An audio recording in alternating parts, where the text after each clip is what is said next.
Baik, Assalamualaikum warahmatullahi wabarakatuh. Salam sejahtera bagi kita semua.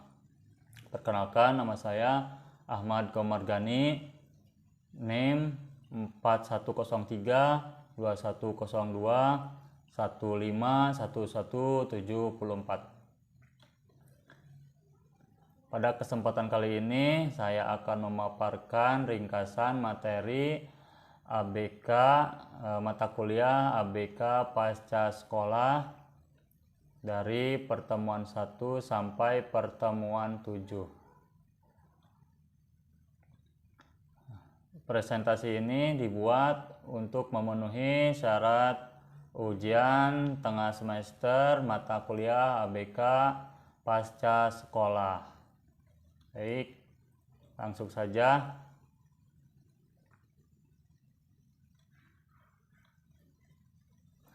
Nah, apa itu ABK? Nah, ABK itu anak berkebutuhan khusus, ya, atau sering disingkat sebagai ABK. Adalah suatu kondisi di mana anak memiliki karakteristik khusus yang berbeda dengan anak pada umumnya, yaitu mengalami keterbatasan keluarbiasaan baik pada fisik, mental, intelektual, sosial, dan emosi atau emosional. Nah, dalam arti ABK ini mempunyai atau memiliki keterbatasan dalam segi fisik, misalkan contohnya tunarungu, tunanetra, tunadaksa, ya, dan mental intelektual, misalkan grahita. Lalu ada juga autis, Down syndrome, ya, dan emosional, misalkan tunalaras. Ya, itu pengertian dari anak berkebutuhan khusus. Oke, selanjutnya bentuk pelayanan pendidikan ABK apa saja? Di sini layanan pendidikan ABK secara khusus, secara umum terbagi ke dalam 3 bentuk. Ya, 3 bentuk, yaitu segregasi, integrasi, dan inklusi. Apa itu segregasi? Segregasi adalah bentuk layanan bagi anak berkebutuhan khusus dan dengan kurikulum yang sesuai dengan SLB, ya, kurikulum yang sesuai dengan SLB. Jadi di dalamnya itu ada misalkan SLBA, SLBB, SLBC, SLBD, dan SLBE, ya, untuk tunararas. Nah, jadi segregasi ini yaitu sekolah, ya, misalkan di sekolah itu khusus menangani anak berkebutuhan khusus dengan berbagai hambatan tersebut tadi, ya. Nah, integrasi, apa itu integrasi? Integrasi yaitu bentuk layanan, ya, yang di dalamnya ada siswa umum dan juga siswa berkebutuhan khusus. Jadi dalam satu lembaga atau dalam satu sekolah, misalkan dalam satu sekolah, satu atap, itu di dalamnya menangani siswa umum atau normal dan juga siswa berkebutuhan khusus. Tetapi hanya 10% dari keseluruhan siswa di kelas tersebut itu yang memiliki keterbatasan khusus. Dan yang terakhir, inklusi. Apa itu inklusi? Yaitu layanan pendidikan ABK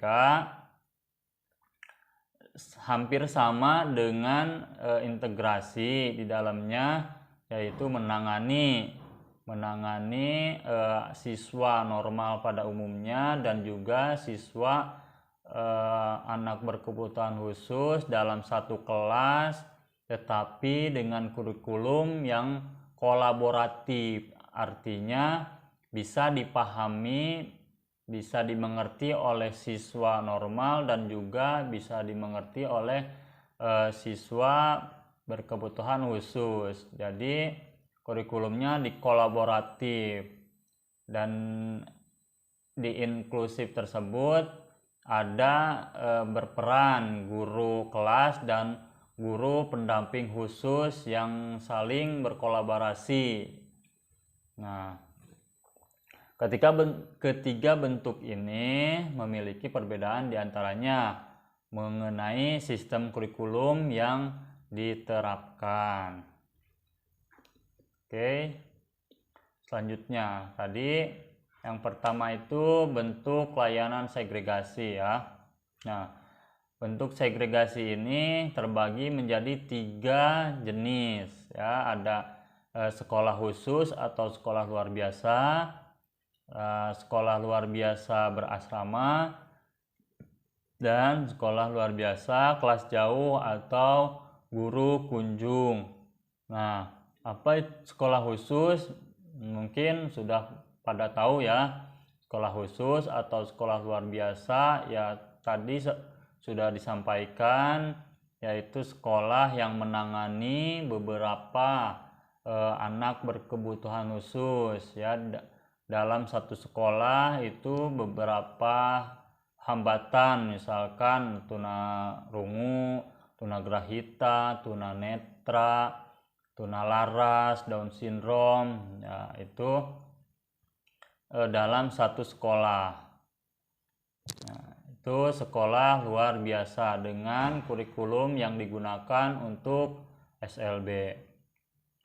Nah, yang kedua sekolah luar biasa berasrama. Ini sama sekolah luar biasa, hanya bedanya mungkin berasrama, jadi tidak pulang pergi. Nah, jadi si siswa tinggal di asrama sekolah tersebut karena mungkin tempat tinggalnya yang jauh atau orang tua yang memang menitipkan anaknya di sekolah luar biasa tersebut supaya benar-benar dibimbing, dididik walaupun anaknya berkebutuhan khusus ya, karena orang tua mengharapkan hal yang positif ya demi kebaikan anaknya tersebut. Nah, itu jadi sekolah luar biasa itu sama istilahnya sama menangani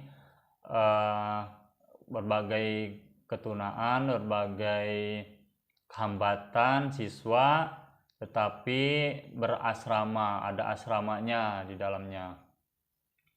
Nah, yang ketiga yaitu SLB kelas jauh atau guru kunjung. Nah, kelas jauh ini jadi atau guru kunjung itu seperti home visit ya, seperti home visit yang misalkan rumahnya berada jauh dari sekolah ya, sangat-sangat jauh, walaupun misalkan satu daerah tetapi kan ada pasti ada gitu letak atau jarak dari sekolah ke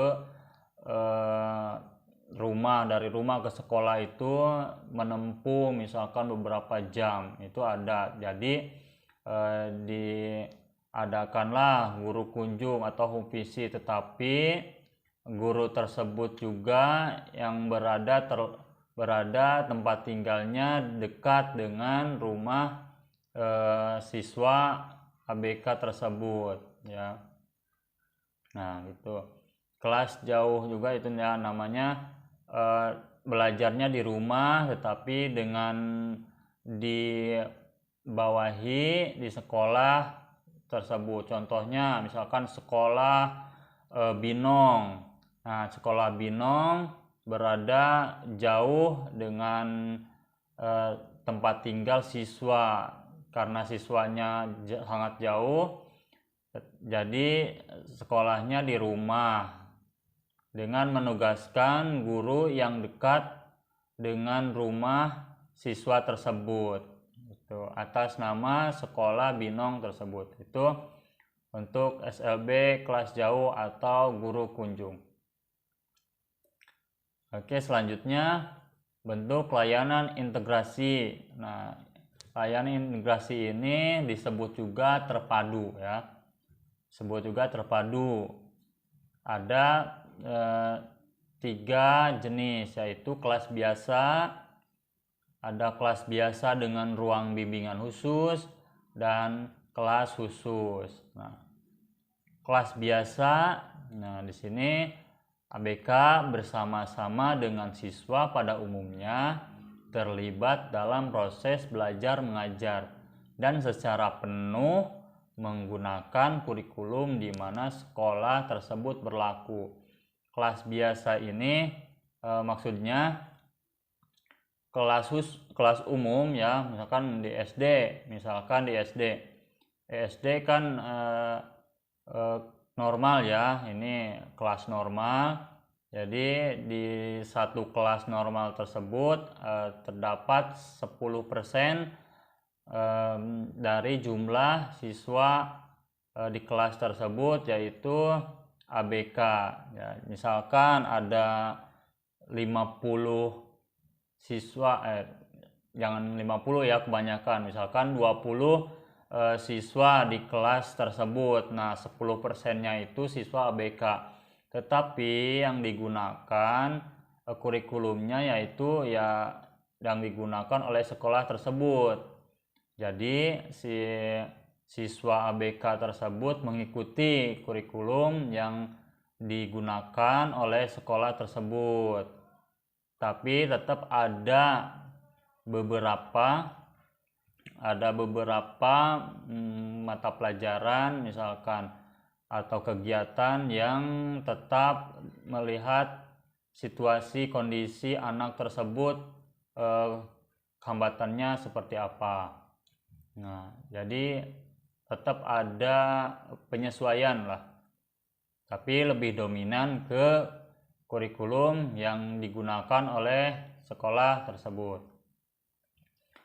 Kalau kelas biasa dengan ruang bimbingan khusus, nah di sini ABK belajar di kelas biasa dengan menggunakan kurikulum di mana sekolah tersebut berlaku serta mengikuti pelayanan khusus untuk mata pelajaran tertentu yang tidak dapat diikuti oleh anak berkebutuhan khusus bersama dengan anak reguler.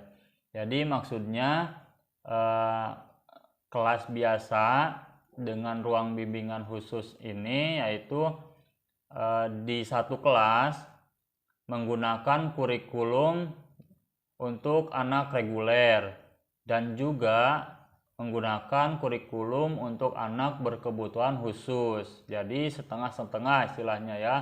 Jadi bisa menggunakan kurikulum reguler, iya, menggunakan kurikulum anak berkebutuhan khusus juga iya. Nah, jadi di sini ada mengikuti pelayanan khusus untuk mata pelajaran tertentu ya, mata pelajaran tertentu yang tidak dapat diikuti oleh anak berkebutuhan khusus bersama anak reguler. Jadi disesuaikan lagi. Nah, disesuaikan lagi. Jadi tetapi dalam satu kelas, itu kelas biasa dengan ruang bimbingan khusus, dan ada juga GPK-nya ya, guru pembimbing khusus. Ya, ketiga yaitu kelas khusus. Nah, ABK mengikuti pendidikan sama ya dengan kurikulum di SLB secara penuh ya. Kelas khusus pada sekolah umum yang melaksanakan program pendidikan. Jadi kelas khusus tersebut ya maksudnya misalkan dalam satu sekolah jadi ada kelas biasa dan ada kelas khusus. Jadi kalau kelas biasanya itu khusus untuk siswa yang reguler, yang umum, dan kelas khususnya yaitu khusus kelas siswa berkebutuhan khusus, walaupun dalam satu lembaga atau dalam satu sekolah. Jadi istilahnya SLB ada di SD misalkan, contohnya begitu. Jadi dengan kelasnya yang terpisah. secara kurikulum SLB penuh ya. Itu kelas khusus di layanan integrasi atau terpadu. Baik, selanjutnya yaitu inklusi ya. Bentuk layanan inklusi ada beberapa penjelasan. Yang pertama, bentuk layanan inklusif adalah pendidikan yang menghargai semua peserta didik termasuk anak berkebutuhan khusus ya. Semua peserta didik berada dalam lingkungan yang sama dan belajar dalam kelas yang sama sepanjang waktu. Artinya anak ABK berada atau belajar dalam satu kelas bersama anak normal dan juga di kelas yang sama, di lingkungan yang sama dalam sepanjang waktu. Itu yang pertama. Selanjutnya, kurikulum yang digunakan adalah kurikulum sekolah tersebut dan dilakukan modifikasi dan adaptasi sesuai kebutuhan bagi semua peserta didik. Nah, kurikulumnya ini tadi hampir sama ya dengan integrasi kalau nggak salah ya, integrasi. Kurikulum yang digunakan, ya, kurikulum sekolah tersebut ya dilakukan modifikasi dan adaptasi, berarti si guru tersebut melakukan modifikasi ya terhadap misalkan dalam kurikulum, terus pembelajarannya juga supaya menarik, supaya bisa dipahami oleh anak di kelas tersebut. Nah, sesuaikan dengan kebutuhan ya. Nah, selanjutnya guru kelas ya, guru kelas dan guru GPK, guru kelas dan guru GPK atau guru pendamping khusus bekerja sama merancang kegiatan belajar sehingga semua siswa dapat belajar dalam kelas yang sama ya. Dalam kelas yang sama dan layanan yang sama, berarti tidak ada perbedaan ya. Dalam kelas yang sama, pembelajaran yang sama, berarti yang terlibat pemerannya yaitu guru kelasnya dan guru GPK-nya itu berkolaborasi, bekerja sama bagaimana sih untuk menangani atau memberikan pembelajaran di kelas tersebut supaya semua siswa, yaitu siswa normal pada umumnya dan siswa ABK dapat belajar saling mengerti, saling memahami, dan juga tidak ada saling olok-olok istilahnya ya dalam satu kelas tersebut. Nah, itu di pendidikan inklusi.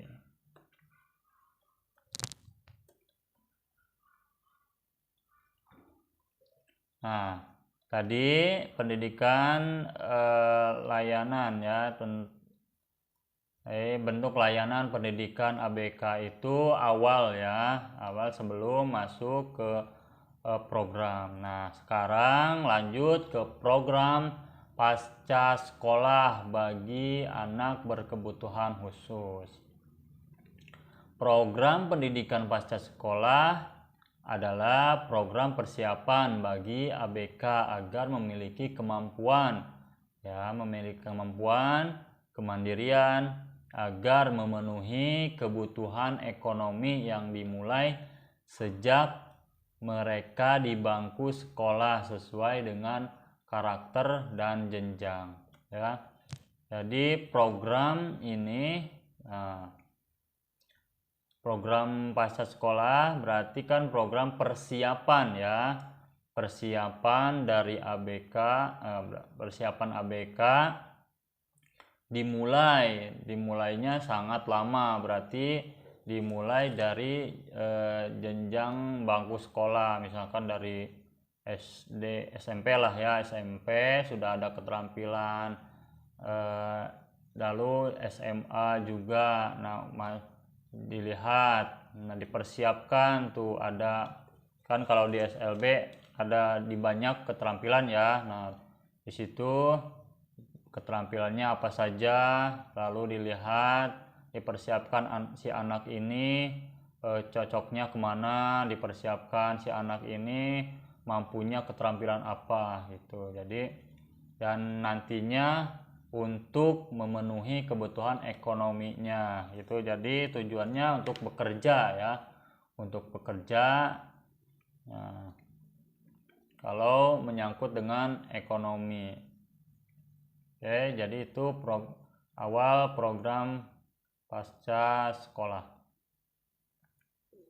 Next yaitu ruang lingkup pasca sekolah. Nah, kalau berbicara tentang ruang lingkup pasca sekolah, terdapat 3 istilah atau 3 kata atau ya, yang pertama keterampilan, yang kedua pra-vokasional, dan yang ketiga kematangan vokasional. Nah, keterampilan apa sih itu keterampilan? Kalau di sini kecakapan untuk menyelesaikan tugas ya. Cakapan untuk menyelesaikan tugas. Berarti keterampilan itu kemampuan ya, kecakapan dari mulai misalkan ada beberapa tahapan dari dasar keterampilan yang harus diambil apa sih dan didapatkan dari berbagai pelatihan ya, pembelajaran sampai bisa paham dengan keterampilan tersebut. Contoh misalkan keterampilan menjahit. Nah, si anak itu dipersiapkan dari menjahit itu apa saja sih yang harus dipahami, yang harus dipelajari, misalkan tentang dipelajari tentang bahannya apa saja, apa cocok buat baju ini bahan apa, buat baju ini bahan apa. Lalu selanjutnya pelatihan menjahit, cara menjahit, yaitu misalkan mengenal alat jahit, jarum ya, mesin jahit, dan juga sampai misalkan sudah mahir mempunyai toko jahit atau mempunyai ya, tempat-tempat konveksi misalkan, dan nantinya menyelesaikan tugas. Misalkan ada masalah-masalah bagaimana sih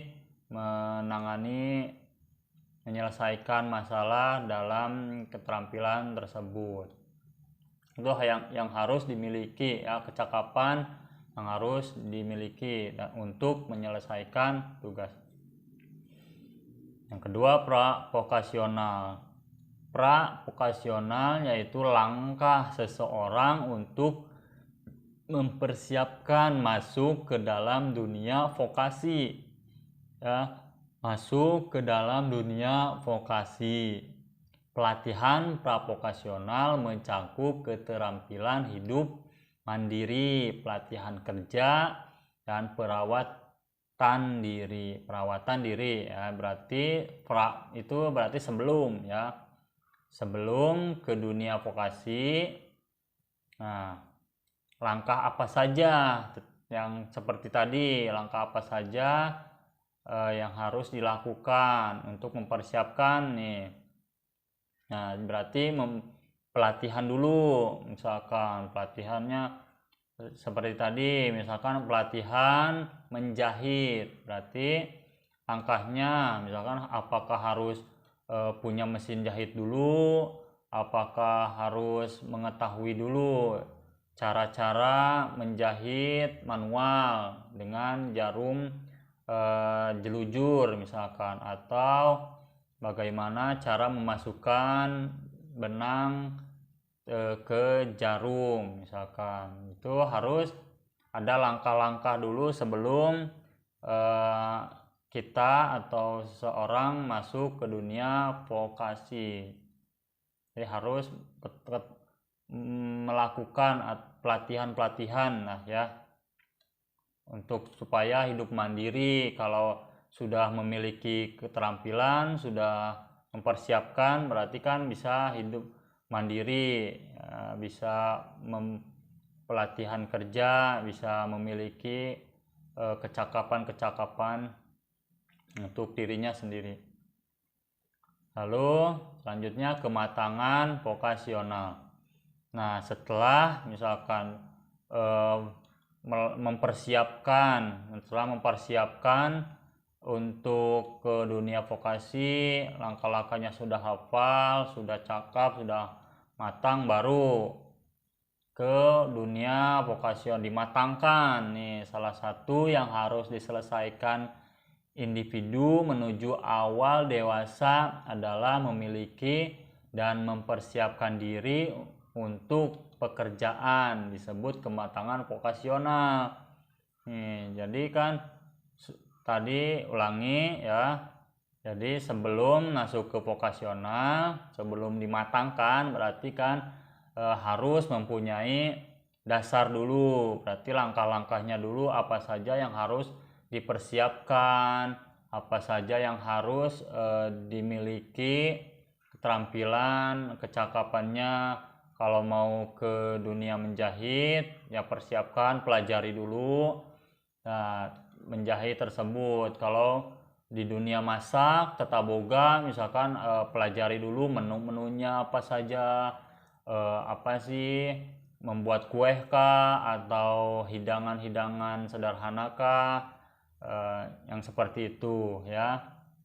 Setelah itu kan nanti dimatangkan, baru dimatangkannya itu kemana, apakah menjadi wirausaha atau mempunyai bawahan-bawahan ya. Kalau sudah matang kan mudah ya, gitu. Itu ruang lingkup pasca sekolah.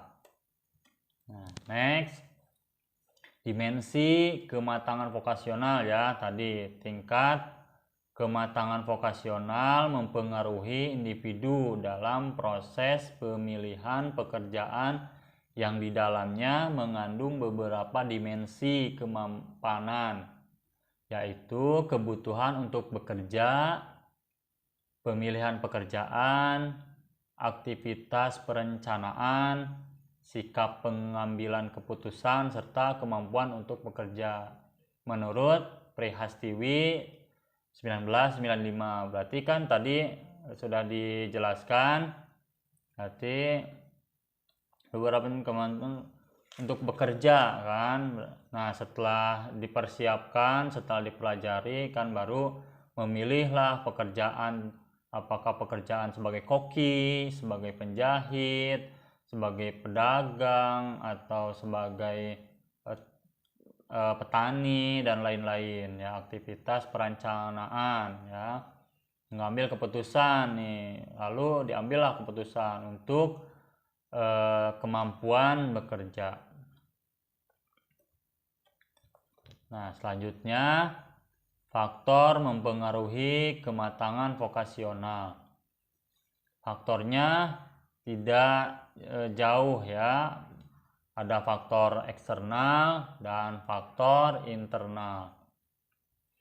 Faktor eksternal meliputi keluarga, latar belakang sosial ekonomi, gender, teman sebaya, lingkungan sekolah, faktor realitas, dan proses pendidikan. Maksudnya, faktor eksternal itu didorong oleh keluarga, misalkan oleh ibunya atau orang tuanya mau si anak bisa bekerja di bidang tata boga, misalkan didoronglah nih sama orang tuanya, didukung oleh orang tuanya, itu faktor eksternal ya. Atau latar belakang sosial ekonomi, misalkan latar belakangnya keluarga tersebut, ibunya atau bapaknya seorang bengkel misalkan, jadi si anak tersebut harus bisa tentang perbengkelan. Nah, itu menurut latar belakang sosial ekonomi. Gender misalkan, kalau gender misalkan anaknya perempuan misalkan, berarti gender harus anaknya cocok di dunia tata rias misalkan itu, dan lainnya itu menurut faktor eksternal. Dan faktor internal meliputi intelijensi, bakat, minat, kepribadian, harga diri, kemandirian, setiap keyakinan diri. Berarti faktor internal itu ada dalam diri kita atau diri pribadi siswa tersebut ya. Bakatnya seperti apa, apakah di dunia melukis, di seni ya, atau keterampilan tata boga, atau keterampilan bengkel dan yang lainnya, itu bakatnya. Lalu minatnya apa? Minat, faktor internal minat dari siswa tersebut itu kemana ya, berarti harus sesuai minat si anak. Berarti seorang guru atau pembimbing yang mendukungnya. Kalau si anak minatnya ke tata boga ya berarti harus diikuti ke tata boga. Nah, begitupun kepribadian, harga diri, kemandirian, setiap keyakinan. Tetapi kedua faktor tersebut tetap harus dibentuk ya, walaupun kemauan dari orang tua ataupun kemauan dari diri sendirinya, berarti tetap harus dibentuk ya supaya matang, supaya anak tersebut mampu menjadi kedepannya dan menjadi sukses di vokasional tersebut untuk kebutuhan ekonomi atau pekerjaannya.